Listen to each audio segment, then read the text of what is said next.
Halo,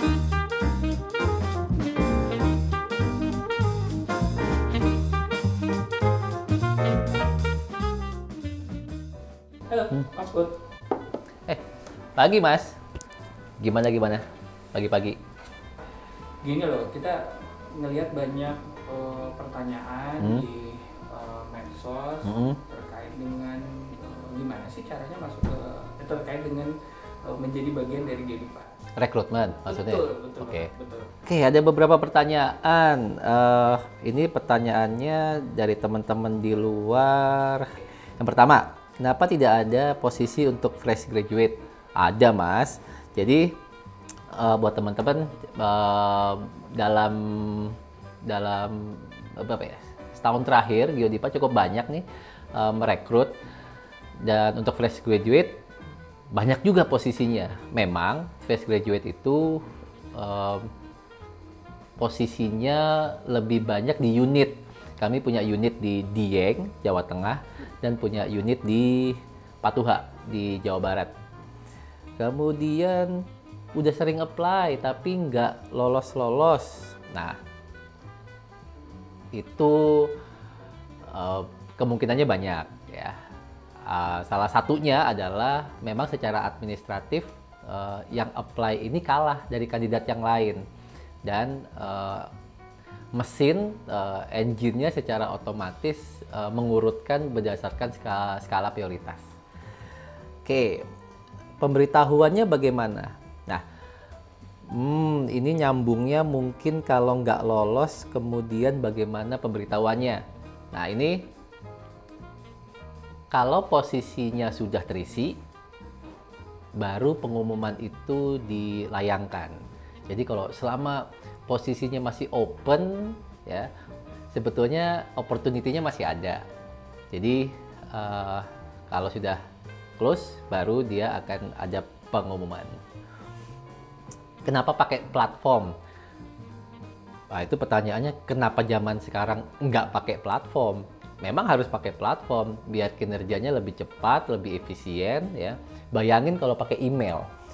Semua orang kirim email ya. Kemudian yang kita harus memverifikasi secara manual dari CV yang ada. Kalau pakai platform, teman-teman ngisi, engine-nya itu akan melakukan verifikasi mana yang speknya kita minta, mana yang enggak.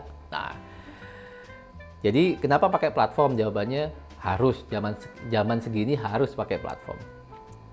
Ada juga yang tanya D3. Banyak juga teman-teman D3 yang udah join di Geodipa setahun terakhir. Kalau SMK bagaimana? Oke, memang untuk teman-teman SMK kami sudah tidak membuka opportunity lagi ya untuk tahun ini karena posisinya memang tidak tersedia. Magang boleh, siapa yang mau magang? Namun saya harus tanya juga dulu nih ke user-usernya ya. Ada kebutuhan untuk magang apa enggak? Pada prinsipnya kalau usernya memang memiliki kebutuhan untuk dibantu, memberikan kesempatan, maka posisi magang itu terbuka. Berapa lama sih rata-rata proses rekrutmen berjalan untuk satu posisi? Ada yang cepat, ada yang sebulan udah fulfill, ada yang 2 bulan, ada yang 5 bulan nggak nutup-nutup tuh. Mungkin karena posisinya sulit, cari kandidatnya juga susah. Tapi rata-rata itu 3 bulan kita selesai. Rata-ratanya ya. Jadi ada yang cepat, ada yang lama. Rata-rata 3 bulan. Sampai teman kita itu on board sebagai insan Geodipa. Kan kita ini di Gedipa kan geothermal, banyak yang mikir kesempatan untuk perempuan. Nah, ini gimana? Oke, Mas, kesempatan untuk perempuan terbuka ya. Engineer kita tuh bahkan ada yang perempuan. Jadi kita mendorong agar perempuan-perempuan hebat itu ada di Geodipa. Sebut nama nggak ya, tapi adalah orang-orang terdepan kita gitu ya. Direksi kita satu perempuan jelas ya. Kemudian dari level manager itu bisa setengah lah secara kasar ya. Tapi memang kalau keseluruhan proporsinya masih banyakkan laki-laki sekarang ya. Tapi balik ke pertanyaannya Mas Rangga, pertanyaan teman-teman kali ya yang diwakilkan oleh Mas Rangga. Yuk gabung, perempuan-perempuan hebat silahkan gabung. Apabila dan kita dari proses rekrutmen tidak membedakan. Kalau memang unggul, why not? Kita malah senang meningkatkan rasio laki-laki dan perempuannya. Gitu Mas. Kenapa harus gabung Geodipa? Oke, kenapa harus gabung Geodipa? Jawabannya paling enak begini.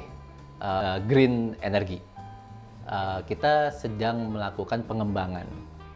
Kita tahu kita punya Dieng Unit 1 dan Patuha Unit 1 yang saat ini sedang beroperasi. Saat ini juga kita sedang proses pengembangan Dieng Unit 2 dan Patuha Unit 2. Disitulah kita memiliki kapasitas produksi yang ganda berlipat gitu. Nah, artinya kan ini secara bisnis kan sustain bahkan berkembang. Jadi kenapa nggak join Geodipa?